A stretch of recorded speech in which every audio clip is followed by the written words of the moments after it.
ਅੰਮ੍ਰਿਤਸਰ ਵਿਖੇ ਵਾਪਰੀ ਬੇਅਦਬੀ ਦੀ ਘਟਨਾ ਤੋਂ ਬਾਅਦ ਸਿੱਖ ਜਥੇਬੰਦੀਆਂ ਵਿੱਚ ਭਾਰੀ ਰੋਸ। ਸ਼੍ਰੀ ਅਕਾਲ ਤਖਤ ਸਾਹਿਬ ਅਤੇ ਤਖਤ ਸ਼੍ਰੀ ਹਰਿਮੰਦਰ ਸਾਹਿਬ ਜੀ ਪਟਨਾ ਸਾਹਿਬ ਦੇ ਜਥੇਦਾਰਾਂ ਦਰਮਿਆਨ ਵਿਵਾਦ ਸਮਾਪਤ। ਸ਼੍ਰੀ ਹਰਿਮੰਦਰ ਸਾਹਿਬ ਵਿਖੇ ਸ਼੍ਰੀ ਗੁਰੂ ਰਾਮਦਾਸ ਲੰਗਰ ਹਾਲ ਨੂੰ ਬੰਬ ਨਾਲ ਉਡਾਉਣ ਦੀ ਧਮਕੀ।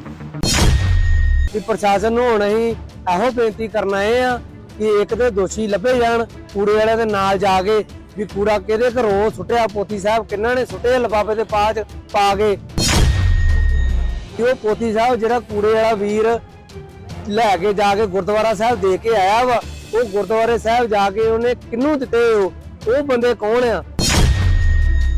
ਸ਼੍ਰੀ ਅੰਮ੍ਰਿਤਸਰ ਦੇ ਰਣਜੀਤ ਐਵਨਿਊ ਇਲਾਕੇ ਵਿੱਚ ਕੂੜਾ ਇਕੱਠਾ ਕਰਨ ਵਾਲੀ ਟਰਾਲੀ 'ਚੋਂ ਅੱਜ ਗੁਟਕਾ ਸਾਹਿਬ ਅਤੇ ਹੋਰ ਧਾਰਮਿਕ ਗ੍ਰੰਥਾਂ ਦੇ ਪੰਨੇ ਮਿਲਣ ਤੋਂ ਬਾਅਦ ਸਿੱਖ ਸੰਗਤਾਂ ਨੇ ਇਸ ਮਾਮਲੇ ਦੀ ਜਾਂਚ ਦੀ ਮੰਗ ਕੀਤੀ ਹੈ। ਉਧਰ ਪੁਲਿਸ ਨੇ ਵੀ ਮਾਮਲੇ ਦੀ ਜਾਂਚ ਸ਼ੁਰੂ ਕਰਦਿਆਂ ਇਸ ਸੰਬੰਧ ਵਿੱਚ FIR ਦਰਜ ਕਰਨ ਦੀ ਪ੍ਰਕਿਰਿਆ ਸ਼ੁਰੂ ਕਰ ਦਿੱਤੀ ਹੈ। ਬੇਅਦਬੀ ਦੀ ਇਸ ਘਟਨਾ ਦੇ ਕਾਰਨ ਸਿੱਖ ਸੰਗਤਾਂ ਵਿੱਚ ਰੋਸ ਦੀ ਲਹਿਰ ਹੈ ਅਤੇ ਉਹਨਾਂ ਨੇ ਕੂੜੇ ਦੇ ਢੇਰ ਵਿੱਚ ਪੰਨੇ ਸੁੱਟਣ ਵਾਲਿਆਂ ਵਿਰੁੱਧ ਸਖਤ ਤੋਂ ਸਖਤ ਕਾਰਵਾਈ ਦੀ ਮੰਗ ਕੀਤੀ ਹੈ। ਪ੍ਰਸ਼ਾਸਨ ਨੂੰ ਹੁਣ ਅਸੀਂ ਇਹੋ ਬੇਨਤੀ ਕਰਨ ਆਏ ਆ ਕਿ ਇੱਕ ਦੇ ਦੋਸ਼ੀ ਲੱਭੇ ਜਾਣ, ਕੂੜੇ ਵਾਲਿਆਂ ਦੇ ਨਾਲ ਜਾ ਕੇ ਵੀ ਕੂੜਾ ਕਿਹਦੇ ਘਰੋਂ ਸੁੱਟਿਆ, ਪੋਤੀ ਸਾਹਿਬ ਕਿੰਨਾਂ ਨੇ ਸੁੱਟੇ ਲਿਫਾਫੇ ਦੇ ਪਾ ਕੇ। ਰਣਜੀਤ ਐਵਨਿਊ ਪੁਲਿਸ ਸਟੇਸ਼ਨ ਦੇ SHO ਨੇ ਕਿਹਾ ਕਿ ਕੇਸ ਦਰਜ ਕੀਤਾ ਜਾ ਰਿਹਾ ਅਤੇ ਹੋਰ ਜਾਂਚ ਜਾਰੀ ਹੈ। ਇਹ ਘਟਨਾ ਉਸ ਵੇਲੇ ਸਾਹਮਣੇ ਆਈ ਜਦੋਂ ਕੂੜਾ ਇਕੱਠਾ ਕਰਨ ਵਾਲੀ ਟਰਾਲੀ ਦੇ ਡਰਾਈਵਰ ਨੂੰ ਕੂੜੇ ਵਿੱਚ ਗੁਟਕਾ ਸਾਹਿਬ ਮਿਲਿਆ। ਉਹਨਾਂ ਨੇ ਇਸ ਨੂੰ ਗੁਰਦੁਆਰਾ ਸਾਹਿਬ ਨੂੰ ਸੌਂਪਣ ਦੀ ਕੋਸ਼ਿਸ਼ ਕੀਤੀ। ਆਲ ਇੰਡੀਆ ਸਤਿਕਾਰ ਕਮੇਟੀ ਸਮੇਤ ਸਿੱਖ ਸੰਗਠਨਾਂ ਨੇ ਇਸ ਨੂੰ ਬੇਅਦਬੀ ਕਰਾਰ ਦਿੱਤਾ ਅਤੇ ਕਿਹਾ ਕਿ ਇਸ ਘਟਨਾ ਨੇ ਸਿੱਖ ਭਾਈਚਾਰੇ ਦੀਆਂ ਭਾਵਨਾਵਾਂ ਨੂੰ ਠੇਸ ਪਹੁੰਚਾਈ ਹੈ। ਉਹਨਾਂ ਚੇਤਾਵਨੀ ਦਿੱਤੀ ਕਿ ਜੇਕਰ ਪੁਲਿਸ ਕੂੜੇ ਵਿੱਚ ਧਾਰਮਿਕ ਗ੍ਰੰਥਾਂ ਦੇ ਪੰਨਿਆਂ ਨੂੰ ਸੁੱਟਣ ਵਾਲੇ ਸ਼ੱਕੀਆਂ ਦੀ ਪਛਾਣ ਕਰਨ ਵਿੱਚ ਅਸਫਲ ਰਹੀ ਤਾਂ ਰੋਸ ਪ੍ਰਗਟ ਕੀਤਾ ਜਾਵੇਗਾ। ਇਹ ਸਮਾਜ ਵਿੱਚ ਤਣਾਅ ਪੈਦਾ ਕਰਨ ਦੀ ਜਾਣਬੁੱਝ ਕੇ ਕੀਤੀ ਗਈ ਕੋਸ਼ਿਸ਼ ਹੈ। ਉਹਨਾਂ ਕਾਨੂੰਨ ਅਨੁਸਾਰ ਕਾਰਵਾਈ ਕੀਤੇ ਜਾਣ ਦੀ ਮੰਗ ਕੀਤੀ। ਜਿਹੜੀ ਸਾਡੀ ਗੱਲ ਹੈ ਉਹ ਇਹ ਆ ਕਿ ਉਹ ਪੋਤੀ ਸਾਹਿਬ ਜਿਹੜਾ ਕੂੜੇ ਵਾਲਾ ਵੀਰ ਲੈ ਕੇ ਜਾ ਕੇ ਗੁਰਦੁਆਰਾ ਸਾਹਿਬ ਦੇ ਕੇ ਆਇਆ ਵਾ, ਉਹ ਗੁਰਦੁਆਰੇ ਸਾਹਿਬ ਜਾ ਕੇ ਉਹਨੇ ਕਿਹਨੂੰ ਦਿੱਤੇ, ਉਹ ਬੰਦੇ ਕੌਣ ਆ। ਉਹ ਲਭਾਵੇ ਜੇ ਅਸੀਂ ਨਾਲ ਗਏ ਆ ਤੇ ਗੁਰੂ ਘਰ ਵਾਲੇ ਕਹਿੰਦੇ ਆ ਵੀ ਸਾਡਾ ਇਹ ਕੈਮਰਾ ਹੀ ਨਹੀਂ ਚੱਲਦਾ, ਬਾਕੀ ਚੱਲਣ ਦੇ ਕੈਮਰੇ, ਤੇ ਜਿੱਥੋਂ ਉਹ ਫੋਟੋ ਹੋਣੀ ਵੀ ਉਹ ਗੁਰਕਾ ਸਾਹਿਬ ਉਹ ਕਿਸੇ ਨੂੰ ਫੜਾ ਕੇ ਆਏ ਆ ਤੇ ਉਹ ਅੱਗੋਂ ਕਹਿੰਦੇ ਆ ਵੀ ਗੁਰਦੁਆਰੇ ਵਾਲੇ ਕਹਿੰਦੇ ਸਾਨੂੰ ਨਹੀਂ ਫੜਾਇਆ, ਇੱਥੇ ਕੋਈ ਮੱਥਾ ਟੇਕਣ ਆਇਆ ਸੀ ਉਹਨਾਂ ਨੂੰ ਫੜਾ ਗਏ ਆ। ਉਹ ਹੁਣ ਨੇ ਉਹ ਵੀ ਵੇਖਣਾ, ਉਹ ਪੁਲਿਸ ਇਨਵੈਸਟੀਗੇਟ ਕਰੇ। ਗੁਰਦੁਆਰਾ ਸਾਹਿਬ ਜਿਹੜੀ ਗੁਰੂ ਨਾਨਕ ਪ੍ਰਕਾਸ਼ A ਬਲਾਕ ਦੇ ਵਿੱਚ D ਬਲਾਕ ਦੇ ਵਿੱਚ ਥਾਣਾ ਮੁਖੀ ਨੇ ਕਿਹਾ ਕਿ ਜਾਂਚ ਕੀਤੀ ਜਾ ਰਹੀ ਹੈ ਅਤੇ ਦੋਸ਼ੀਆਂ ਦੀ ਪਛਾਣ ਕਰਕੇ ਜਲਦੀ ਹੀ ਗ੍ਰਿਫਤਾਰ ਕਰ ਲਿਆ ਜਾਵੇਗਾ। ਪ੍ਰੋਪਰਲੀ ਆਪਾਂ ਵੈਰੀਫਾਈ ਕਰ ਰਹੇ ਹਾਂ ਕਿੱਥੋਂ ਇਹ ਮਿਲੇ ਸੀ ਤੇ ਕੌਣ ਲੈ ਕੇ ਗਿਆ ਇਸ ਨੂੰ। ਸਾਡੀ ਟੀਮਸ ਲੱਗੀਆਂ ਹੋਈਆਂ। ਜਥੇਬੰਦੀਆਂ ਦਾ ਜਿਹੜਾ ਰੋਸ ਕੀ ਉਹਨੂੰ ਕੂੜੇ ਦੇ ਵਿੱਚ ਸੁੱਟ ਦਿੱਤਾ ਵਾਕਈ ਕੂੜੇ ਚੋਂ। ਦੇਖੋ ਜਦੋਂ ਸਾਡੇ ਕੋਲ ਸਾਡੇ ਧਿਆਨ 'ਚ ਜਦੋਂ ਆਇਆ ਆਪਾਂ ਨੂੰ ਪਤਾ ਲੱਗੇਗਾ ਹੈ ਕਿੱਥੇ ਇਸ ਟਾਈਮ ਕੌਣ ਲੈ ਕੇ ਗਿਆ ਵਾ, ਆਪਾਂ ਫਰਦਰ ਉਹਦੀ ਇਨਵੈਸਟੀਗੇਸ਼ਨ ਕਰਕੇ ਨੂੰ ਪਤਾ ਲੱਗੇਗਾ। ਤਖਤ ਸ਼੍ਰੀ ਹਰਿਮੰਦਰ ਜੀ ਪਟਨਾ ਸਾਹਿਬ ਪ੍ਰਬੰਧਕ ਕਮੇਟੀ ਦੀ ਤਰਫੋਂ ਆਪ ਨੂੰ ਇਹ ਯਕੀਨ ਦਿਵਾਇਆ ਜਾਂਦਾ ਹੈ ਕਿ ਅਸੀਂ ਸਿੱਖਾਂ ਦੇ 5 ਤਖਤਾਂ ਵਿੱਚੋਂ ਸਰਵਉੱਚ ਤਖਤ ਸ਼੍ਰੀ ਅਕਾਲ ਤਖਤ ਸਾਹਿਬ ਸ਼੍ਰੀ ਅੰਮ੍ਰਿਤਸਰ ਨੂੰ ਪੂਰਨ ਰੂਪ ਵਿੱਚ ਸਮਰਪਿਤ ਸਿੱਖ ਹਾਂ ਅਤੇ ਸਦਾ ਰਹਾਂਗੇ। ਤੋਂ 5 ਤਖਤ ਸਾਹਿਬਾਨ ਦੇ ਵਿੱਚ ਇਦਾਂ ਹੀ ਆਪਸੀ ਪ੍ਰੇਮ ਪਿਆਰ ਮੁਹੱਬਤ ਰਵੇ ਤੇ ਖਾਲਸਾ ਪੰਥ ਦੇ ਵੱਡੇ ਹਿੱਤਾਂ ਦੇ ਲਈ ਇਥੋਂ ਗੁਰਮਤ ਦਾ ਸੰਦੇਸ਼ ਉਪਦੇਸ਼ ਕੌਮ ਦੀ ਚੜ੍ਹਦੀ ਕਲਾ ਦੇ ਜਿਹੜੇ ਸੰਦੇਸ਼ ਆ ਹਮੇਸ਼ਾ ਜਾਂਦੇ ਰਹੇ। ਸ਼੍ਰੀ ਅਕਾਲ ਤਖਤ ਸਾਹਿਬ ਅਤੇ ਤਖਤ ਸ਼੍ਰੀ ਹਰਿਮੰਦਰ ਸਾਹਿਬ ਜੀ ਪਟਨਾ ਸਾਹਿਬ ਦੇ ਜਥੇਦਾਰਾਂ ਦਰਮਿਆਨ ਚੱਲ ਰਿਹਾ ਵਿਵਾਦ ਅੱਜ ਉਸ ਵੇਲੇ ਖਤਮ ਹੋ ਗਿਆ ਜਦੋਂ ਦੋਹਾਂ ਤਖਤ ਸਾਹਿਬਾਨਾਂ ਦੇ ਜਥੇਦਾਰਾਂ ਨੇ ਪੰਜ ਸਿੰਘ ਸਾਹਿਬਾਨਾਂ ਦੀਆਂ ਇਕੱਤਰਤਾਵਾਂ ਕਰਕੇ ਪਿਛਲੇ ਸਮੇਂ ਵਿੱਚ ਆਪਣੇ ਵੱਲੋਂ ਇੱਕ ਦੂਜੇ ਵਿਰੁੱਧ ਜਾਰੀ ਕੀਤੇ ਹੁਕਮ ਰੱਦ ਕਰਨ ਦਾ ਐਲਾਨ ਕੀਤਾ। ਬੇਨਤੀ ਪ੍ਰਵਾਨ ਕਰਦਿਆਂ ਖਾਲਸਾ ਪੰਥ ਦੇ ਵਡੇਰੇ ਹਿੱਤਾਂ, ਪੰਥਕ ਇਕਜੁੱਟਤਾ, ਦੇਸ਼ ਵਿਦੇਸ਼ ਵਿੱਚ ਵਸਦੀ ਸਿੱਖ ਸੰਗਤ ਦੀਆਂ ਭਾਵਨਾਵਾਂ ਅਤੇ ਦੋਵੇਂ ਤਖਤ ਸਾਹਿਬਾਨ ਦੇ ਮਾਣ ਸਨਮਾਨ ਦੇ ਮੱਦੇਨਜ਼ਰ ਜੋ ਮਿਤੀ 21 ਮਈ 2025 ਦੀ ਪੰਜ ਸਿੰਘ ਸਾਹਿਬਾਨ ਦੀ ਇਕੱਤਰਤਾ ਵਿੱਚ ਮਤਾ ਨੰਬਰ 3 ਰਾਹੀਂ ਸਿੰਘ ਸਾਹਿਬ ਜਥੇਦਾਰ ਹੈੱਡ ਗ੍ਰੰਥੀ ਤਖਤ ਸ਼੍ਰੀ ਹਰਿਮੰਦਰ ਜੀ ਪਟਨਾ ਸਾਹਿਬ ਭਾਈ ਬਲਦੇਵ ਸਿੰਘ ਅਤੇ ਐਡੀਸ਼ਨਲ ਹੈੱਡ ਗ੍ਰੰਥੀ ਭਾਈ ਗੁਰਦਿਆਲ ਸਿੰਘ ਦੀਆਂ ਪੰਥਕ ਸੇਵਾਵਾਂ ਉੱਪਰ ਰੋਕ ਲਗਾਈ ਗਈ ਸੀ, ਉਹ ਪੂਰਨ ਰੂਪ ਵਿੱਚ ਖਤਮ ਕੀਤੀ ਜਾਂਦੀ ਹੈ। ਅੱਜ ਪੰਜ ਸਿੰਘ ਸਾਹਿਬਾਨਾਂ ਦੀ ਇਕੱਤਰਤਾ ਉਪਰੰਤ ਜਾਣਕਾਰੀ ਦਿੰਦਿਆਂ ਕਾਰਜਕਾਰੀ ਜਥੇਦਾਰ ਗਿਆਨੀ ਕੁਲਦੀਪ ਸਿੰਘ ਗੜਗੱਜ ਨੇ ਕਿਹਾ ਕਿ ਤਖਤ ਸ਼੍ਰੀ ਹਰਿਮੰਦਰ ਸਾਹਿਬ ਜੀ ਪਟਨਾ ਸਾਹਿਬ ਕਮੇਟੀ ਦੇ ਪ੍ਰਧਾਨ ਜਗਜੋਤ ਸਿੰਘ ਸੋਹੀ ਅਤੇ ਜਨਰਲ ਸਕੱਤਰ ਇੰਦਰਜੀਤ ਸਿੰਘ ਵੱਲੋਂ ਉਹਨਾਂ ਨੂੰ ਪੱਤਰ ਪ੍ਰਾਪਤ ਹੋਇਆ ਹੈ, ਜਿਸ ਵਿੱਚ ਉਹਨਾਂ ਵੱਲੋਂ ਸ਼੍ਰੀ ਅਕਾਲ ਤਖਤ ਸਾਹਿਬ ਵੱਲੋਂ ਸ਼੍ਰੀ ਅਕਾਲ ਤਖਤ ਸਾਹਿਬ ਦੀ ਸਰਵਉੱਚਤਾ ਨੂੰ ਪ੍ਰਵਾਨ ਕਰਦਿਆਂ ਤਖਤ ਦੇ ਸਿੰਘ ਸਾਹਿਬਾਨ ਵੱਲੋਂ ਜਾਰੀ ਆਦੇਸ਼ਾਂ ਬਾਰੇ ਪੁਨਰ ਵਿਚਾਰ ਕਰਨ ਦੀ ਅਪੀਲ ਕੀਤੀ ਗਈ ਸੀ। ਤਖਤ ਸ੍ਰੀ ਹਰਿਮੰਦਰ ਜੀ ਪਟਨਾ ਸਾਹਿਬ ਪ੍ਰਬੰਧਕ ਕਮੇਟੀ ਦੀ ਤਰਫੋਂ ਆਪ ਨੂੰ ਇਹ ਯਕੀਨ ਦਿਵਾਇਆ ਜਾਂਦਾ ਹੈ ਕਿ ਅਸੀਂ ਸਿੱਖਾਂ ਦੇ 5 ਤਖਤਾਂ ਵਿੱਚੋਂ ਸਰਵਉੱਚ ਤਖਤ ਸ੍ਰੀ ਅਕਾਲ ਤਖਤ ਸਾਹਿਬ ਸ੍ਰੀ ਅੰਮ੍ਰਿਤਸਰ ਨੂੰ ਪੂਰਨ ਰੂਪ ਵਿੱਚ ਸਮਰਪਿਤ ਸਿੱਖ ਹਾਂ ਅਤੇ ਸਦਾ ਰਹਾਂਗੇ। ਆਪ ਦੇ ਗਿਆਤ ਹਿੱਤ ਹੈ ਕਿ ਪਿਛਲੇ ਕੁਝ ਸਮੇਂ ਤੋਂ ਸ੍ਰੀ ਅਕਾਲ ਤਖਤ ਸਾਹਿਬ ਵਿਖੇ ਤਖਤ ਸ੍ਰੀ ਹਰਿਮੰਦਰ ਜੀ ਪਟਨਾ ਸਾਹਿਬ ਨਾਲ ਸੰਬੰਧਿਤ ਕੁਝ ਮਾਮਲੇ ਚੱਲ ਰਹੇ ਹਨ। ਸ੍ਰੀ ਅਕਾਲ ਤਖਤ ਸਾਹਿਬ ਦੀ ਤਰਫੋਂ ਬੀਤੇ ਸਮੇਂ ਜੋ ਵੀ ਫੈਸਲੇ ਤਖਤ ਸ੍ਰੀ ਹਰਿਮੰਦਰ ਜੀ ਪਟਨਾ ਸਾਹਿਬ ਨਾਲ ਕੀਤੇ ਗਏ ਹਨ, ਆਪ ਜੀ ਨੂੰ ਨਿਮਰਤਾ ਸਹਿਤ ਬੇਨਤੀ ਹੈ ਕਿ ਖਾਲਸਾ ਪੰਥ ਦੇ ਵਡੇਰੇ ਹਿੱਤਾਂ, ਪੰਥਕ ਇਕਜੁੱਟਤਾ ਅਤੇ ਦੋਵੇਂ ਤਖਤ ਸਾਹਿਬਾਨ ਦੇ ਮਾਣ ਸਨਮਾਨ ਦੇ ਮੱਦੇਨਜ਼ਰ ਇਹਨਾਂ ਉੱਪਰ ਮੁੜ ਵਿਚਾਰ ਕੀਤੀ ਜਾਵੇ। ਇਸ ਦੇ ਨਾਲ ਹੀ ਤਖਤ ਸ੍ਰੀ ਹਰਿਮੰਦਰ ਜੀ ਪਟਨਾ ਸਾਹਿਬ ਪ੍ਰਬੰਧਕ ਕਮੇਟੀ ਨੂੰ ਆਪਣਾ ਪੱਖ ਰੱਖਣ ਲਈ ਹੋਰ ਸਮਾਂ ਦੇਣ ਦੀ ਕਿਰਪਾਲਤਾ ਕਰਨੀ। ਉਹਨਾਂ ਦੱਸਿਆ ਕਿ ਇਸ ਤੋਂ ਇਲਾਵਾ ਅੱਜ ਤਖਤ ਸ੍ਰੀ ਹਰਿਮੰਦਰ ਸਾਹਿਬ ਜੀ ਪਟਨਾ ਸਾਹਿਬ ਦੇ ਜਥੇਦਾਰ ਗਿਆਨੀ ਬਲਦੇਵ ਸਿੰਘ ਦੀ ਅਗਵਾਈ ਵਿੱਚ ਵੀ ਪੰਜ ਸਿੰਘ ਸਾਹਿਬਾਨਾਂ ਵੱਲੋਂ ਇਕੱਤਰਤਾ ਕੀਤੀ ਗਈ ਹੈ, ਜਿਸ ਉਪਰੰਤ ਉਹਨਾਂ ਵੱਲੋਂ ਭੇਜੇ ਗਏ ਪੱਤਰ ਅਨੁਸਾਰ ਉੱਥੋਂ ਦੇ ਪੰਜ ਸਿੰਘ ਸਾਹਿਬਾਨ ਵੱਲੋਂ ਵੀ ਜਾਰੀ ਆਦੇਸ਼ਾਂ ਨੂੰ ਵਾਪਸ ਲਿਆ ਗਿਆ ਹੈ। ਗਿਆਨੀ ਗੜਗੱਜ ਨੇ ਕਿਹਾ ਕਿ ਹੁਣੇ ਵਿਵਾਦ ਸਮਾਪਤ ਹੋ ਗਿਆ ਹੈ। ਸ੍ਰੀ ਅਕਾਲ ਤਖਤ ਸਾਹਿਬ ਵਿਖੇ ਮਿਤੀ 5 ਜੁਲਾਈ 2025 ਦੀ ਪੰਜ ਸਿੰਘ ਸਾਹਿਬਾਨ ਦੀ ਇਕੱਤਰਤਾ ਦੇ ਮਤਾ ਨੰਬਰ 1 ਅਨੁਸਾਰ ਜੋ ਮਤਾ ਪਾਸ ਕੀਤਾ ਗਿਆ ਸੀ, ਉਸ ਸੰਬੰਧੀ ਤਖਤ ਸ੍ਰੀ ਹਰਿਮੰਦਰ ਜੀ ਪਟਨਾ ਸਾਹਿਬ ਪ੍ਰਬੰਧਕ ਕਮੇਟੀ ਵੱਲੋਂ ਸ੍ਰੀ ਅਕਾਲ ਤਖਤ ਸਾਹਿਬ ਦੀ ਸਰਵਉੱਚਤਾ ਨੂੰ ਪ੍ਰਵਾਨ ਕਰਦਿਆਂ ਪੁੱਜੇ ਬੇਨਤੀ ਪੱਤਰ ਅਤੇ ਕੀਤੀ ਗਈ ਖਿਮਾ ਜਾਚਨਾ ਨੂੰ ਪ੍ਰਵਾਨ ਕਰਦਿਆਂ ਖਿਮਾ ਜਾਚਨਾ ਵੀ ਆਈ ਆ। ਤਖਤ ਸਾਹਿਬਾਨ ਦੀ ਏਕਤਾ, ਖਾਲਸਾ ਪੰਥ ਦੇ ਵਡੇਰੇ ਹਿੱਤਾਂ ਅਤੇ ਸਿੱਖ ਸੰਗਤ ਦੀਆਂ ਭਾਵਨਾਵਾਂ ਨੂੰ ਮੁੱਖ ਰੱਖਦਿਆਂ ਇਸ ਮਤੇ ਨੂੰ ਵਾਪਸ ਲਿਆ ਜਾਂਦਾ। ਜਥੇਦਾਰ ਕੁਲਦੀਪ ਸਿੰਘ ਗੜਗੱਜ ਨੇ ਇਹ ਵੀ ਕਿਹਾ ਕਿ ਤਖਤ ਸ੍ਰੀ ਪਟਨਾ ਸਾਹਿਬ ਕਮੇਟੀ ਨੂੰ ਆਦੇਸ਼ ਕੀਤਾ ਗਿਆ ਹੈ ਕਿ ਉਹ ਸਾਬਕਾ ਜਥੇਦਾਰ ਗਿਆਨੀ ਰਣਜੀਤ ਸਿੰਘ ਗੋਹਰ ਨਾਲ ਮੀਟਿੰਗ ਕਰਕੇ ਉਹਨਾਂ ਦੇ ਬਕਾਇਆ ਸੇਵਾ ਫਲ ਦੇ ਮਾਮਲੇ ਦੇ ਵਿਵਾਦ ਨੂੰ ਜਲਦੀ ਹੱਲ ਕਰਨ। ਤਖਤ ਸ੍ਰੀ ਹਰਿਮੰਦਰ ਜੀ ਪਟਨਾ ਸਾਹਿਬ ਦੀ ਪ੍ਰਬੰਧਕ ਕਮੇਟੀ ਦੇ ਪ੍ਰਧਾਨ ਅਤੇ ਜਨਰਲ ਸਕੱਤਰ ਨੂੰ ਆਦੇਸ਼ ਹੈ ਕਿ ਉਹ ਗਿਆਨੀ ਰਣਜੀਤ ਸਿੰਘ ਗੋਹਰ ਨਾਲ ਮਿਲ ਬੈਠ ਕੇ ਉਹਨਾਂ ਵੱਲੋਂ ਨਿਭਾਈਆਂ ਸੇਵਾਵਾਂ ਦੇ ਬਕਾਇਆ ਸੇਵਾ ਫਲ ਫੰਡ ਦੀ ਨਿਯਮਾਂ ਅਨੁਸਾਰ ਅਦਾਇਗੀ ਕਰਨਗੇ। ਜੋ ਵੀ ਉਹਨਾਂ ਦੇ ਸੇਵਾ ਫਲ ਹੈਗੇ ਆ ਪਿਛਲੇ, ਉਹਨਾਂ ਨੂੰ ਦੇਣਗੇ। ਇਸ ਦੇ ਨਾਲ ਹੀ ਉਹਨਾਂ ਗਿਆਨੀ ਗੋਹਰ ਨੂੰ ਵੀ ਆਦੇਸ਼ ਕੀਤਾ ਕਿ ਉਹ ਇਸ ਸੰਬੰਧੀ ਮੀਡੀਆ ਜਾਂ ਸੋਸ਼ਲ ਮੀਡੀਆ ਤੇ ਕੋਈ ਬਿਆਨਬਾਜ਼ੀ ਨਹੀਂ ਕਰਨਗੇ। ਇਸ ਸਮੁੱਚੇ ਮਾਮਲੇ ਵਿੱਚ ਗਿਆਨੀ ਰਣਜੀਤ ਸਿੰਘ ਗੌਹਰ ਸਮੇਤ ਕੋਈ ਵੀ ਸੰਬੰਧਿਤ ਸ਼ਖਸੀਅਤ ਮੀਡੀਆ, ਸੋਸ਼ਲ ਮੀਡੀਆ ਵਿੱਚ ਕਿਸੇ ਤਰ੍ਹਾਂ ਦੀ ਬਿਆਨਬਾਜ਼ੀ ਨਾ ਕਰੇ।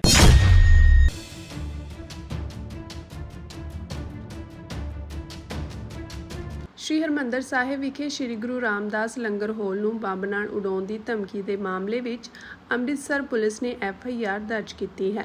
ਅੰਮ੍ਰਿਤਸਰ ਪੁਲਿਸ ਵੱਲੋਂ ਬੰਬ ਨਿਰੋਧਕ ਦਸਤੇ ਅਤੇ ਸਾਈਬਰ ਕ੍ਰਾਈਮ ਵਿੰਗ ਸਮੇਤ ਵੱਖ-ਵੱਖ ਏਜੰਸੀਆਂ ਨੂੰ ਚੌਕਸ ਕੀਤਾ ਗਿਆ ਹੈ। ਜਾਣਕਾਰੀ ਮੁਤਾਬਕ ਕਿਸੇ ਅਣਪਛਾਤੇ ਵਿਅਕਤੀ ਵੱਲੋਂ ਈਮੇਲ ਭੇਜੀ ਗਈ ਹੈ। ਈਮੇਲ ਵਿੱਚ RDX ਨਾਲ ਲੰਗਰ ਹਾਲ ਨੂੰ ਉਡਾਉਣ ਦੀ ਧਮਕੀ ਦਿੱਤੀ ਗਈ ਹੈ। ਇਸ ਧਮਕੀ ਦੇ ਚੱਲਦਿਆਂ ਸ਼੍ਰੀ ਹਰਿਮੰਦਰ ਸਾਹਿਬ ਦੇ ਆਲੇ-ਦੁਆਲੇ ਸੁਰੱਖਿਆ ਨੂੰ ਹੋਰ ਵਧਾ ਦਿੱਤਾ ਗਿਆ ਹੈ ਅਤੇ ਪੁਲਿਸ ਬਲ ਦੀ ਤੈਨਾਤੀ ਵਿੱਚ ਵਾਧਾ ਕੀਤਾ ਗਿਆ ਹੈ। ਪੁਲਿਸ ਕਮਿਸ਼ਨਰ ਦਾ ਕਹਿਣਾ ਹੈ ਕਿ ਈਮੇਲ ਦਾ ਮੈਟਰ ਪੜ੍ਹ ਕੇ ਇੰਜ ਲੱਗ ਰਿਹਾ ਹੈ ਕਿ ਜਿਵੇਂ ਸਿਰਫ ਕਿਸੇ ਨੇ ਦਹਿਸ਼ਤ ਫੈਲਾਉਣ ਦੇ ਮੰਤਵ ਨਾਲ ਈਮੇਲ ਭੇਜੀ ਹੈ। ਪੁਲਿਸ ਕਮਿਸ਼ਨਰ ਵੱਲੋਂ ਸੰਗਤਾਂ ਨੂੰ ਬੇਖੌਫ ਹੋ ਕੇ ਸ਼੍ਰੀ ਦਰਬਾਰ ਸਾਹਿਬ ਦੇ ਦਰਸ਼ਨਾਂ ਲਈ ਆਉਣ ਦੀ ਅਪੀਲ ਕੀਤੀ ਗਈ ਹੈ। ਦੱਸ ਦਈਏ ਕਿ ਅੱਜ ਸ਼੍ਰੀ ਹਰਿਮੰਦਰ ਸਾਹਿਬ ਵਿਖੇ ਸ਼੍ਰੀ ਗੁਰੂ ਰਾਮਦਾਸ ਲੰਗਰ ਹਾਲ ਨੂੰ ਬੰਬ ਨਾਲ ਉਡਾਉਣ ਦੀ ਧਮਕੀ ਦਿੱਤੀ ਗਈ ਹੈ। ਇਹ ਧਮਕੀ ਇੱਕ ਈਮੇਲ ਰਾਹੀਂ ਆਈ ਸੀ। ਇਸ ਤੋਂ ਬਾਅਦ ਸ਼੍ਰੋਮਣੀ ਗੁਰਦੁਆਰਾ ਪ੍ਰਬੰਧਕ ਕਮੇਟੀ ਦੀ ਟਾਸਕ ਫੋਰਸ ਨੂੰ ਸ਼੍ਰੀ ਹਰਿਮੰਦਰ ਸਾਹਿਬ ਦੇ ਅੰਦਰ ਅਤੇ ਬਾਹਰ ਤਾਇਨਾਤ ਕਰ ਦਿੱਤਾ ਗਿਆ ਹੈ। ਵੱਡੀ ਗਿਣਤੀ ਵਿੱਚ ਸਾਦੇ ਕੱਪੜਿਆਂ 'ਚ ਪੁਲਿਸ ਬਲ ਨੂੰ ਸ਼੍ਰੀ ਦਰਬਾਰ ਸਾਹਿਬ ਸਮੂਹ ਦੇ ਵਿੱਚ ਤਾਇਨਾਤ ਕੀਤਾ ਗਿਆ ਹੈ। ਸ਼੍ਰੋਮਣੀ ਗੁਰਦੁਆਰਾ ਪ੍ਰਬੰਧਕ ਕਮੇਟੀ ਮੈਂਬਰ ਕੁਲਵੰਤ ਸਿੰਘ ਮੰਨਣ ਨੇ ਕਿਹਾ ਕਿ ਈਮੇਲ ਵਿੱਚ ਸ਼੍ਰੀ ਗੁਰੂ ਰਾਮਦਾਸ ਲੰਗਰ ਹਾਲ ਨੂੰ RDX ਨਾਲ ਉਡਾਉਣ ਦਾ ਜ਼ਿਕਰ ਸੀ। ਉਹਨਾਂ ਕਿਹਾ ਕਿ ਅਜਿਹਾ ਲੱਗਦਾ ਹੈ ਕਿ ਇਹ ਡਰ ਦਾ ਮਾਹੌਲ ਪੈਦਾ ਕਰਨ ਲਈ ਕੀਤਾ ਗਿਆ ਹੈ। ਈਮੇਲ ਕਿਸ ਨੇ ਤੇ ਕਿੱਥੋਂ ਭੇਜੀ ਸੀ, ਇਸ ਦੀ ਜਾਂਚ ਕੀਤੀ ਜਾ ਰਹੀ ਹੈ। ਉਹਨਾਂ ਕਿਹਾ ਕਿ ਧਮਕੀ ਤੋਂ ਬਾਅਦ ਸ਼੍ਰੀ ਹਰਿਮੰਦਰ ਸਾਹਿਬ ਦੀ ਸੁਰੱਖਿਆ ਵਧਾ ਦਿੱਤੀ ਗਈ ਹੈ। ਸ਼ੱਕੀ ਵਿਅਕਤੀਆਂ ਦੀ ਜਾਂਚ ਕਰਨ ਲਈ ਟਾਸਕ ਫੋਰਸ ਨੂੰ ਵਿਸ਼ੇਸ਼ ਨਿਰਦੇਸ਼ ਦਿੱਤੇ ਗਏ ਹਨ ਤਾਂ ਜੋ ਕਿਸੇ ਵੀ ਅਣਸੁਖਾਵੀ ਘਟਨਾ ਨੂੰ ਵਾਪਰਨ ਤੋਂ ਰੋਕਿਆ ਜਾ ਸਕੇ।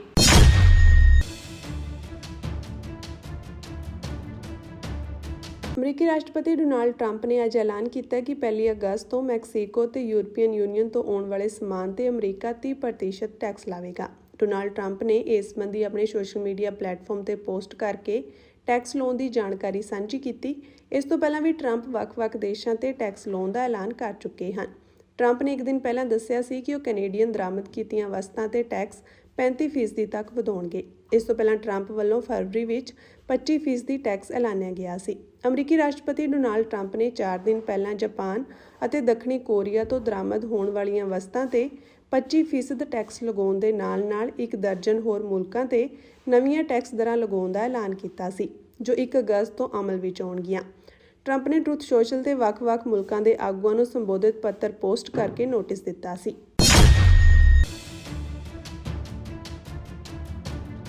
ਰੂਸ ਦੇ ਵਿਦੇਸ਼ ਮੰਤਰੀ ਨੇ ਅੱਜ ਅਮਰੀਕਾ, ਦੱਖਣੀ ਕੋਰੀਆ ਤੇ ਜਾਪਾਨ ਨੂੰ ਉੱਤਰੀ ਕੋਰੀਆ ਨੂੰ ਨਿਸ਼ਾਨਾ ਬਣਾ ਕੇ ਸੁਰੱਖਿਆ ਭਾਈਵਾਲੀ ਬਣਾਉਣ ਖਿਲਾਫ ਚੇਤਾਵਨੀ ਦਿੱਤੀ ਹੈ। ਉਹ ਆਪਣੇ ਦੇਸ਼ ਦੇ ਸਹਿਯੋਗੀ ਮੁਲਕ ਨਾਲ ਵਾਧੇ ਫੌਜੀ ਤੇ ਹੋਰ ਸਹਿਯੋਗ ਨੂੰ ਹੋਰ ਮਜ਼ਬੂਤ ਕਰਨ ਬਾਰੇ ਗੱਲਬਾਤ ਲਈ ਉੱਥੇ ਗਏ ਹੋਏ ਹਨ।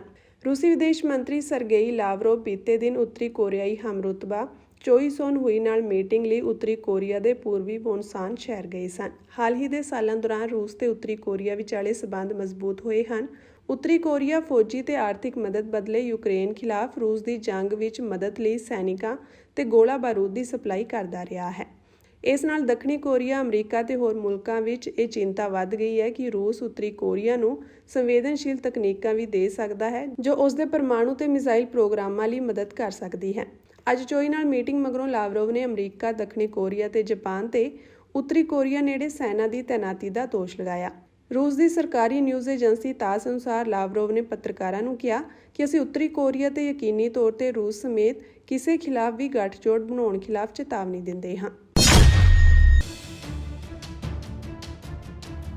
ਪਾਕਿਸਤਾਨ ਤਹਿਰੀਕ-ਏ-ਇਨਸਾਫ ਪਾਰਟੀ ਨੇ ਲਾਹੌਰ ਤੋਂ ਇਮਰਾਨ ਖਾਨ ਨੂੰ ਰਿਹਾ ਕਰੋ ਅੰਦੋਲਨ ਦੀ ਸ਼ੁਰੂਆਤ ਕੀਤੀ ਹੈ, ਜਿਸ ਤਹਿਤ ਜੇਲ੍ਹ ਵਿੱਚ ਬੰਦ ਸਾਬਕਾ ਪ੍ਰਧਾਨ ਮੰਤਰੀ ਦੀ ਰਿਹਾਈ ਦੀ ਮੰਗ ਕੀਤੀ ਗਈ ਹੈ। ਪਾਰਟੀ ਨੇ ਇਲਜ਼ਾਮ ਲਗਾਇਆ ਕਿ ਪੁਲਿਸ ਨੇ ਪਾਰਟੀ ਵਰਕਰਾਂ ਨੂੰ ਪ੍ਰਦਰਸ਼ਨ ਵਿੱਚ ਸ਼ਾਮਿਲ ਹੋਣ ਤੋਂ ਰੋਕਣ ਲਈ ਕਈ ਗ੍ਰਿਫਤਾਰੀਆਂ ਕੀਤੀਆਂ ਹਨ। ਇਹ ਗੈਰ ਰਸਮੀ ਸ਼ੁਰੂਆਤ ਪਾਕਿਸਤਾਨ ਤਹਿਰੀਕ-ਏ-ਇਨਸਾਫ ਪਾਰਟੀ ਦੀ ਪਹਿਲਾਂ ਐਲਾਨੀ ਗਈ 5 ਅਗਸਤ ਦੀ ਤਰੀਕ ਤੋਂ 1 ਮਹੀਨੇ ਤੋਂ ਵੀ ਘੱਟ ਸਮਾਂ ਪਹਿਲਾਂ ਹੋਈ ਹੈ।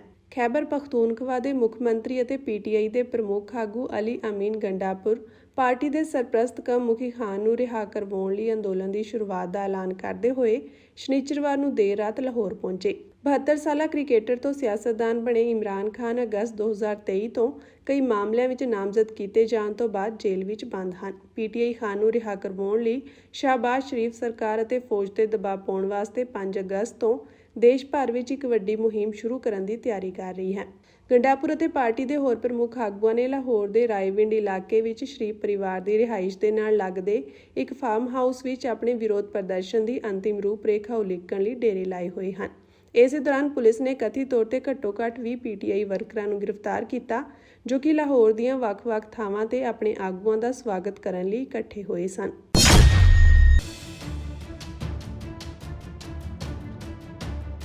ਇਜ਼ਰਾਈਲ ਵੱਲੋਂ ਗਾਜ਼ਾ ਪੱਟੀ ਵਿੱਚ ਕੀਤੇ ਹਵਾਈ ਹਮਲਿਆਂ ਵਿੱਚ 4 ਬੱਚਿਆਂ ਸਮੇਤ ਘੱਟੋ-ਘੱਟ 28 ਫਲਸਤੀਨੀ ਮਾਰੇ ਗਏ, ਜਦੋਂ ਕਿ ਸਹਾਇਤਾ ਵੰਡ ਕੇਂਦਰਾਂ ਨੇੜੇ ਗੋਲੀਬਾਰੀ ਵਿੱਚ 24 ਲੋਕਾਂ ਦੀ ਮੌਤ ਹੋ ਗਈ। ਹਸਪਤਾਲ ਦੇ ਅਧਿਕਾਰੀਆਂ ਨੇ ਅੱਜ ਇਹ ਜਾਣਕਾਰੀ ਦਿੱਤੀ। ਅਲ ਅਕਸਾ ਮਾਰਟਰ ਹਸਪਤਾਲ ਦੇ ਅਧਿਕਾਰੀਆਂ ਨੇ ਦੱਸਿਆ ਕਿ ਇਜ਼ਰਾਈਲ ਵੱਲੋਂ ਬੀਤੀ ਦੇਰ ਰਾਤ ਭਾਰੀ ਬੰਬਾਰੀ ਕਰਨ ਮਗਰੋਂ ਕੇਂਦਰੀ ਗਾਜ਼ਾ ਦੇ ਦੀਰ ਅਲ ਬਲਾ ਵਿੱਚ ਬੱਚਿਆਂ ਅਤੇ 2 ਔਰਤਾਂ ਸਮੇਤ ਘੱਟੋ-ਘੱਟ 13 ਜਣੇ ਮਾਰੇ ਗਏ। ਨਾਸਰ ਹਸਪਤਾਲ ਮੁਤਾਬਕ ਖਾਨ ਯੂਨਸ ਦੇ ਦੱਖਣੀ ਸ਼ਹਿਰ ਵਿੱਚ ਇਜ਼ਰਾਈਲ ਵੱਲੋਂ ਕੀਤੇ ਹਵਾਈ ਹਮਲਿਆਂ ਵਿੱਚ 15 ਲੋਕਾਂ ਦੀ ਮੌਤ ਹੋ ਗਈ, ਜਦੋਂ ਕਿ ਪੈਟਰੋਲ ਪੰਪ ਨੇੜੇ ਕੀਤੇ ਇੱਕ ਹੋਰ ਹਮਲੇ ਵਿੱਚ 4 ਹੋਰ ਲੋਕ ਮਾਰੇ ਗਏ।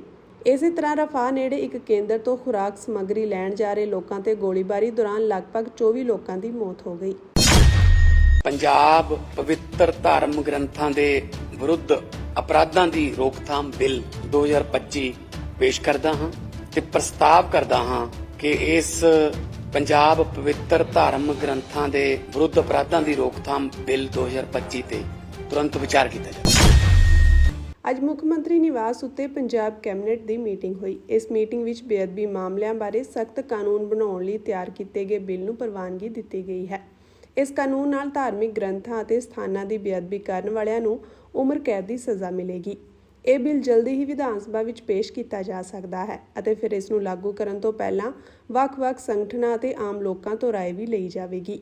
ਇਸ ਬਾਰੇ ਜਾਣਕਾਰੀ ਕੈਬਨਿਟ ਮੰਤਰੀ ਤਰਨਪ੍ਰੀਤ ਸਿੰਘ ਸੋਂਦ ਵੱਲੋਂ ਦਿੱਤੀ ਗਈ ਹੈ। ਸੋਂਦ ਨੇ ਕਿਹਾ ਕਿ ਇਸ ਵੇਲੇ ਬੇਅਦਬੀ ਵਰਗੇ ਮਾਮਲਿਆਂ ਲਈ ਭਾਰਤੀ ਨਿਆਂ ਸੰਹਿਤਾ ਦੀ ਧਾਰਾ 298 ਅਤੇ 299 ਤਹਿਤ ਵੱਧ ਤੋਂ ਵੱਧ 3 ਸਾਲ ਦੀ ਸਜ਼ਾ ਦੀ ਵਿਵਸਥਾ ਹੈ, ਪਰ ਪੰਜਾਬ ਸਰਕਾਰ ਇਸ ਸਜ਼ਾ ਨੂੰ ਘੱਟੋ-ਘੱਟ 10 ਸਾਲ ਅਤੇ ਉਮਰ ਕੈਦ ਤੱਕ ਵਧਾਉਣ ਦਾ ਪ੍ਰਸਤਾਵ ਰੱਖ ਰਹੀ ਹੈ। ਇਸ ਦੇ ਨਾਲ ਹੀ ਸਰਕਾਰ ਕਾਨੂੰਨ ਵਿੱਚ ਅਜਿਹੇ ਪ੍ਰਬੰਧ ਜੋੜਨਾ ਚਾਹੁੰਦੀ ਹੈ ਜੋ ਨਾ ਸਿਰਫ ਦੋਸ਼ੀ ਨੂੰ ਸਗੋਂ ਉਸ ਦੇ ਪਰਿਵਾਰ ਨੂੰ ਵੀ ਜ਼ਿੰਮੇਵਾਰ ਠਹਿਰਾਇਆ ਜਾ ਸਕੇ। ਇਸ ਦਾ ਮਕਸਦ ਇਹ ਹੈ ਕਿ ਕੋਈ ਦੁਬਾਰਾ ਅਜਿਹੀ ਕਾਰਵਾਈ ਬਾਰੇ ਸੋਚ ਵੀ ਨਾ ਸਕੇ।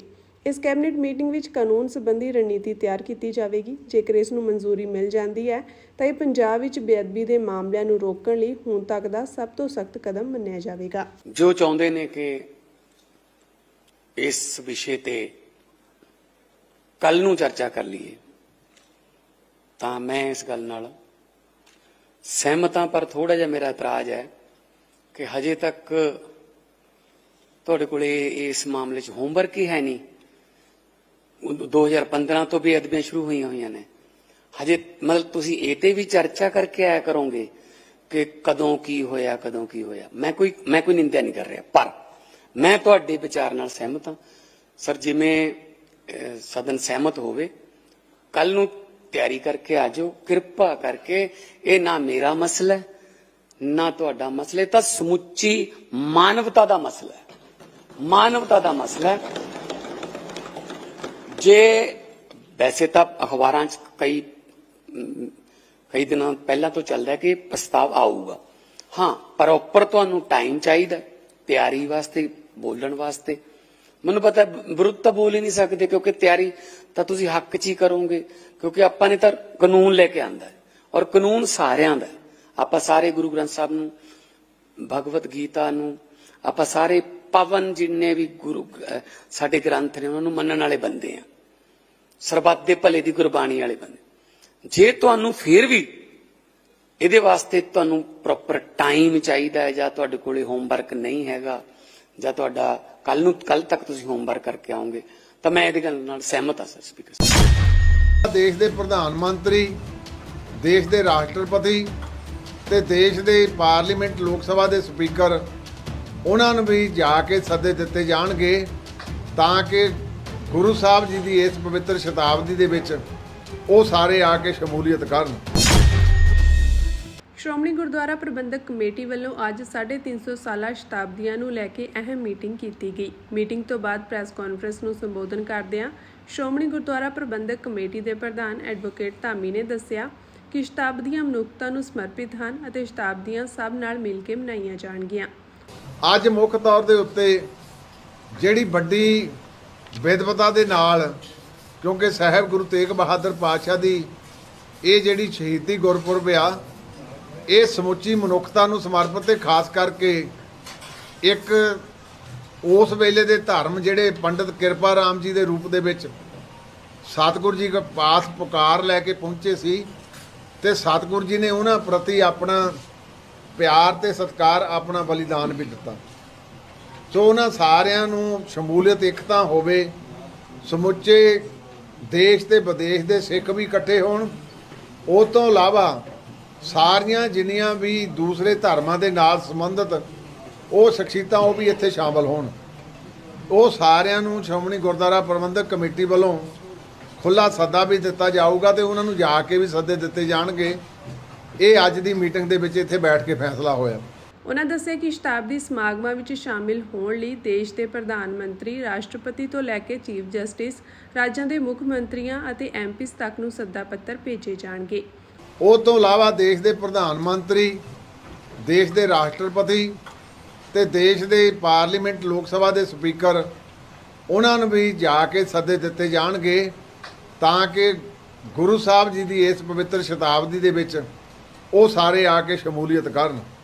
ਉਹਨਾਂ ਕਿਹਾ ਕਿ ਇਹਨਾਂ ਸਮਾਗਮਾਂ ਦੌਰਾਨ ਬੱਚਿਆਂ ਦੇ ਕੀਰਤਨ, ਕਵਿਤਾ ਮੁਕਾਬਲੇ ਵੀ ਕਰਵਾਏ ਜਾਣਗੇ। ਇਸ ਤੋਂ ਇਲਾਵਾ ਸ੍ਰੀ ਗੁਰੂ ਤੇਗ ਬਹਾਦਰ ਸਾਹਿਬ ਜੀ ਨੂੰ ਸਮਰਪਿਤ ਧਾਰਮਿਕ ਪ੍ਰੀਖਿਆਵਾਂ ਕਰਵਾਈਆਂ ਜਾਣਗੀਆਂ, ਜਦਕਿ ਸਕੂਲਾਂ, ਕਾਲਜਾਂ ਵਿੱਚ ਵੀ ਸੈਮੀਨਾਰ ਕਰਵਾਏ ਜਾਣਗੇ। ਦੇਸ਼ ਦੀਆਂ ਵੱਡੀਆਂ ਯੂਨੀਵਰਸਿਟੀਆਂ ਵਿੱਚ ਸੈਮੀਨਾਰ, ਕਿਉਂਕਿ 5 ਅਸੀਂ ਕਰਨੇ ਆ, ਉਹ ਵੀ ਵੱਡੀਆਂ ਸੰਸਥਾਵਾਂ ਦੇ ਨਾਲ ਸੰਪਰਕ ਕਰਕੇ ਉਹਦੇ ਵਿੱਚੋਂ ਦਿੱਲੀ ਤੇ ਪੰਜਾਬ ਤੇ ਹਰਿਆਣਾ ਉਹ ਸਾਰੇ ਜਿਹੜੇ ਆ ਸੈਮੀਨਾਰ ਗੁਰੂ ਸਾਹਿਬ ਜੀ ਦੀ ਉਸ ਪਵਿੱਤਰ ਯਾਦ ਨੂੰ ਸਮਰਪਿਤ ਜਿਹੜੇ ਕੀਤੇ ਜਾਣਗੇ।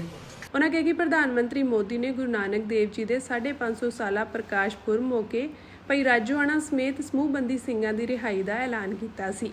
ਇਸ ਦੇ ਨਾਲ ਹੀ ਉਹ ਬੰਦੀ ਸਿੰਘਾਂ ਦੀ ਰਿਹਾਈ ਦੇ ਐਲਾਨ ਨੂੰ ਵੀ ਇਸ ਸ਼ਤਾਬਦੀ ਮੌਕੇ ਅਮਲੀ ਜਾਮਾ ਪਹਿਨਾਉਣ ਦੀ ਮੰਗ ਵੀ ਕਰਨਗੇ। ਜਿਹੜੇ ਸਾਡੇ ਪ੍ਰਧਾਨ ਮੰਤਰੀ ਸ਼੍ਰੀ ਨਰਿੰਦਰ ਮੋਦੀ ਜੀ, ਉਹਨਾਂ ਨੇ ਉੱਥੇ ਐਲਾਨ ਕੀਤਾ ਸੀ ਬੰਦੀ ਸਿੰਘਾਂ ਦੀ ਰਿਹਾਈ ਲਈ, ਤੇ ਭਾਈ ਬਲਵੰਤ ਸਿੰਘ ਰਾਜੋਆਣੀ ਦੀ ਫਾਂਸੀ ਦੀ ਸਜ਼ਾ ਜਿਹੜੀ ਉਹਨੂੰ ਕਮਿਊਟ ਕਰਕੇ ਉਹਨੂੰ ਆਪਣੇ ਘਟਾ ਕੇ ਤੇ ਉਮਰ ਕੈਦ ਦੇ ਵਿੱਚ ਬਦਲਣ ਦਾ।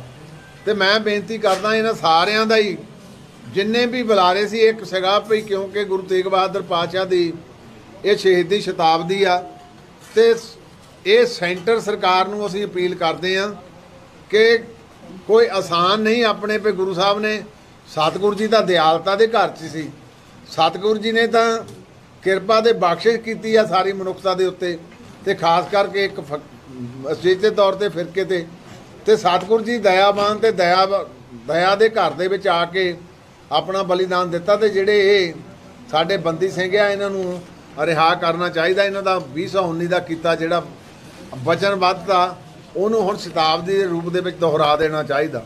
ਸ਼੍ਰੋਮਣੀ ਗੁਰਦੁਆਰਾ ਪ੍ਰਬੰਧਕ ਕਮੇਟੀ ਪ੍ਰਧਾਨ ਨੇ ਪੰਜਾਬ ਸਰਕਾਰ ਸਮੇਤ ਦੁਨੀਆ ਭਰ ਦੇ ਵੱਖ-ਵੱਖ ਦੇਸ਼ਾਂ ਦੇ ਪਾਰਲੀਮੈਂਟ ਜਾਂ ਸੂਬਿਆਂ ਦੀਆਂ ਵਿਧਾਨ ਸਭਾਵਾਂ ਵਿੱਚ ਗੁਰੂ ਸਾਹਿਬ ਦੀ ਮਹਾਨ ਸ਼ਹਾਦਤ ਤੇ ਇੱਕ ਦਿਨ ਦਾ ਸੈਸ਼ਨ ਰੱਖਣ ਦੀ ਵੀ ਮੰਗ ਕੀਤੀ। ਤੇ ਦੂਸਰਾ, ਸਾਰੇ ਮੁੱਖ ਮੰਤਰੀ ਜਿੰਨੇ ਵੀ ਆ, ਸਾਰੀਆਂ ਸਟੇਟਾਂ ਦੇ ਉਹਨਾਂ ਨਾਲ ਸੰਪਰਕ ਕੀਤਾ ਜਾਊਗਾ। ਉਹ ਟੀਮ ਇੱਕ ਬਣ ਜਾਊਗੀ, ਉਹ ਸਾਰਿਆਂ ਨਾਲ ਸੰਪਰਕ ਕਰੂਗੀ ਕਿ ਉਹ ਆਪਣੇ ਆਪਣੇ ਅਸੈਂਬਲੀ ਦੇ ਵਿੱਚ ਤੇ ਮੁਲਕ ਦੇ ਪ੍ਰਧਾਨ ਮੰਤਰੀ ਉਹ ਆਪਣੇ ਪਾਰਲੀਮੈਂਟ ਦੇ ਵਿੱਚ ਇੱਕ ਦਿਨ ਦਾ ਵਿਸ਼ੇਸ਼ ਸੈਸ਼ਨ ਵੀ ਰੱਖਣ, ਜਿਹੜਾ ਕੇਵਲ ਤਾਂ ਕੇਵਲ ਗੁਰੂ ਸਾਹਿਬ ਜੀ ਨੂੰ ਸਮਰਪਿਤ ਹੋਵੇ।